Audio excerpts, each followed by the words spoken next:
Hello friends, welcome you all to my YouTube channel Shilvi smart classes. आज की class का topic है compound interest. Friends, आपने अपनी एनसीईआरटी की बुक्स में ये मैथ फॉर्मूला तो ज़रूर देखा होगा।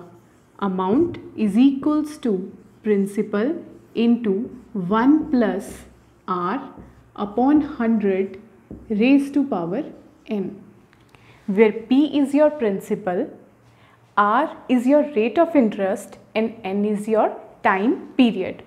फ्रेंड्स, अगर आप इस फॉर्मूले में अपनी वैल्यूज़ पुट करते हैं तो शायद ये कैलकुलेशंस बहुत ही लंबी हो जाएंगी। बट फ्रेंड्स, आज की वीडियो का मेरा मकसद यही है कि आपकी लंबी लंबी कैलकुलेशंस को कैसे शॉर्ट किया जाए। तो आज की मैं वीडियो में आपको बताऊंगी कैसे कंपाउंड इंटरेस्ट के क्वेश्चंस को आपने जल्दी से जल्दी स्मार्ट वे से सॉल्व करना है। तो आइए जानते हैं इस वीडियो में। कंपाउंड इंटरेस्ट के क्वेश्चंस को सॉल्व करने के लिए सबसे पहले तो आपको ये रेशोज अच्छे से याद होनी चाहिए।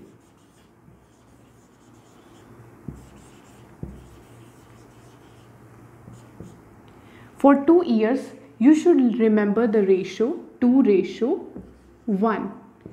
For 3 years, 3:3:1. And for 4 years, 4:6:4:1. अगर ये तीनों रेशोज आपने अच्छे से याद कर ली तो friends, half of your work is already been done. चलिए अब एक क्वेश्चन सॉल्व करते हैं।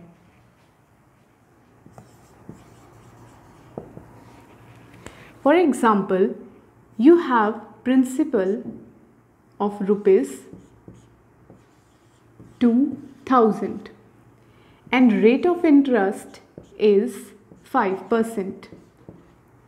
Time allotted is 2 years. अब आपको क्वेश्चन कुछ इस तरह से पेपर में देखने को मिलेगा। अब आपने फाइंड आउट करना है compound interest at the end of 2 years। तो आपने फाइंड करना है कंपाउंड इंटरेस्ट। अब इसको बिना फॉर्मूले से हम जल्दी से जल्दी कैसे सॉल्व करते हैं, आइए देखते हैं। तो सबसे पहले तो आपने ये देखना है कि आपको टाइम पीरियड कितना दिया हुआ है। फॉर एग्जाम्पल, अब इसमें आपके पास टाइम पीरियड है 2 years। तो याद करिए फ्रेंड्स, जो हमने पहले याद करी थी रेशोज, 2 years के लिए कौन सी रेशो थी? 2:1। 2 years के लिए ये रेशो थी। अब आपने क्या करना है, आपका प्रिंसिपल कितना दिया है? 2000। अब आपको इसके नीचे 2000 का 5% निकालना है। तो कैसे निकालेंगे, देखिए 2000 का 5%, ये आ गया आपके पास 100। ठीक है। अब आपने क्या करना है, इस 100 का फिर से 5% निकालना है और वो यहाँ पर लिखना है। देखिए 100, यही वाला 100, इसका आपने फिर से 5% निकालना है। तो कितना आ गया आपके पास? 5। अब आपने क्या करना है, जो ये दोनों आंसर्स आए हैं उनको आपने उनकी रेशो के साथ क्या कर देना है? मल्टीप्लाई। इसको भी 1 से मल्टीप्लाई। तो देखते हैं फ्रेंड्स, अब 2 को 100 से मल्टीप्लाई करते हैं तो आंसर आएगा आपके पास 200। और अगर 5 को 1 से मल्टीप्लाई करते हैं तो आंसर आएगा आपके पास 5। और इन दोनों के रिजल्ट को आपको कर देना है ऐड। अब देखिए 200 + 5, आंसर विल बी 205। तो ये रही आपकी कंपाउंड इंटरेस्ट की वैल्यू। फ्रेंड्स, अब ये तो क्वेश्चंस थे कंपाउंडेड एनुअली के लिए। अगर आपको क्वेश्चन फाइंड आउट करना है कंपाउंडेड हाफ ईयरली तो कैसे करना है? देखिए, अगर आपके पास क्वेश्चन आ जाए कंपाउंडेड हाफ ईयरली, देखिए इसको अंडरलाइन कर लेना है आपने पेपर में। जब भी क्वेश्चन आए तो हाफ ईयरली को अच्छे से अंडरलाइन कीजिए, क्योंकि हाफ ईयरली में क्या हो जाएगा, आपका टाइम जो होगा वो हो जाएगा डबल। मतलब टाइम को आप क्या कर देंगे, मल्टीप्लाई बाय 2। पर जो आपका रेट होगा वो क्या हो जाएगा, divided by 2। This happens only in the case of half yearly. ठीक है, तो टाइम को क्या कर देंगे 2 से मल्टीप्लाई और रेट को हम कर देंगे 2 से डिवाइड। फ्रेंड्स, अब करते हैं हम कंपाउंडेड हाफ ईयरली का क्वेश्चन। देखिए क्वेश्चन क्या है, Rakesh borrowed 1,60,000 on a rate of interest 10% from his friends for 2 years. Find the compound interest half yearly at the end of 2 years। अब देखिए आपको यहाँ पे क्वेश्चन में दिया है हाफ ईयरली, इसको अंडरलाइन कर लेना है। अब हाफ ईयरली में हम क्या करते हैं, टाइम को कर देते हैं डबल और जो आपका रेट ऑफ इंटरेस्ट है वो हो जाएगा हाफ। तो देखिए कैसे प्रोसीड करते हैं इसको।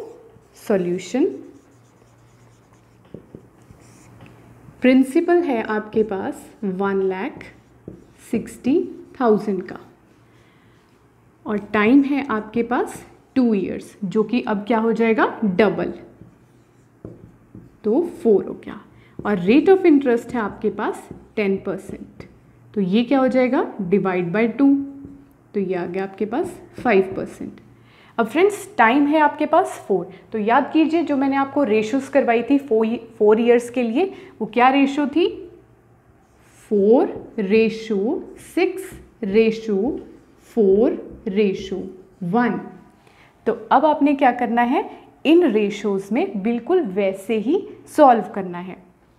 देखिए सबसे पहले हम क्या करते हैं, जो आपका प्रिंसिपल है उसका आपने रेट ऑफ इंटरेस्ट निकालना है। जैसे अब आपके पास प्रिंसिपल है 1,60,000, अब 1,60,000 का 5% निकालना है आपने, तो क्या हो जाएगा 8,000। फ्रेंड्स अगर आप इसको बार बार प्रैक्टिस करेंगे तो आपको जल्दी जल्दी ओरली कैलकुलेशंस भी आ जाएंगी।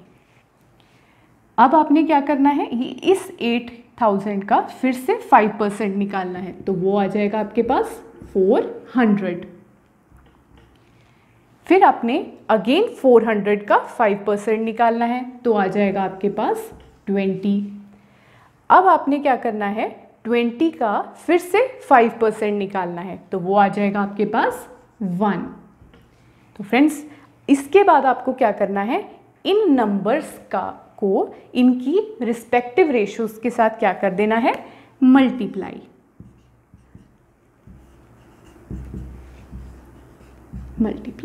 And this also multiply. देखिए अब 8,000 को 4 से मल्टीप्लाई करेंगे, we will get 32,000. 400 multiplied by 6, we get 2,400. 20 multiplied by 4, we get 80.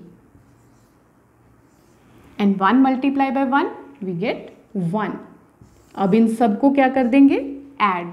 देखिए 1, 8, 4, 4, 3, तो आंसर आपके पास आया 34,480।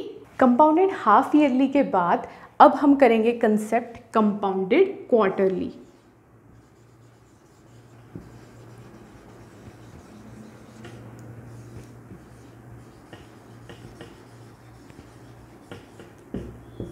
तो क्वार्टरली में हम क्या करेंगे, टाइम को कर देंगे 4 से मल्टीप्लाई और जो आपका रेट होगा उसको कर देंगे 4 से डिवाइड। बस बाकी मेथड बिल्कुल सेम वैसे ही होगा। नेक्स्ट शॉर्टकट अब हम इस क्वेश्चन के थ्रू करेंगे। देखिए अब इस क्वेश्चन में आपको दिया हुआ है प्रिंसिपल अमाउंट दी हुई है, रेट ऑफ इंटरेस्ट दिया है और कंपाउंड इंटरेस्ट दिया हुआ है। अब आपको इस क्वेश्चन में फाइंड आउट करना है टाइम पीरियड। अब देखिए टाइम पीरियड अब हम कैसे करेंगे, ये करेंगे हम एक शॉर्टकट से। देखिए सबसे पहले हम क्या करेंगे, आपको अमाउंट अपॉन प्रिंसिपल और उसकी पावर n, ठीक है। यहाँ पे n जो है वो है आपका टाइम पीरियड। देखिए अब अमाउंट कैसे फाइंड आउट करेंगे, अमाउंट का फॉर्मूला क्या होता है, प्रिंसिपल प्लस कंपाउंड इंटरेस्ट। तो ये आएगी आपको कैलकुलेट करने के बाद 800 प्लस 168 और उसके नीचे आपको लिख देना है प्रिंसिपल। प्रिंसिपल है आपके पास 800। उसकी पावर n की वैल्यू आपको निकालनी है। अब इन दोनों को ऐड करने के बाद हमारे पास आता है 968 divided by 800 raise to power n। देखिए अब इसकी 2 से कटिंग करते हैं हम, तो ये आ जाएगा 400 और इसकी 2 से कटिंग करते हैं तो आता है 484। अब इसको दोबारा से हम लिख लेते हैं 484 अपॉन 400 पावर n। अब 484 को देखते ही आपको समझ आना चाहिए कि 484 किसका स्क्वायर है। 484 स्क्वायर है 22 का, और 400 किसका स्क्वायर है 20 का। तो देखिए अब इसको हम लिख देंगे ऐसे, ये इसको हम ऐसे लिख सकते हैं 22 अपॉन 20 का होल स्क्वायर। अब ये जो 2 की वैल्यू आई है ये ही आपका टाइम पीरियड है। जी हाँ फ्रेंड्स, तो यहाँ से ऐसे आपने कैलकुलेट किया टाइम पीरियड। अब आपके पास टाइम आ गया, time came out to be 2 years। बस ये समझ आ गया तो आपका सारा क्वेश्चन क्लियर है। फ्रेंड्स, ये थे कुछ shortcuts. If you like this video, give a big thumbs up and share it with your all friends and colleagues and the one who are preparing for CTET 2020. And don't forget to subscribe to Shilvi's Smart Classes. Till then, goodbye.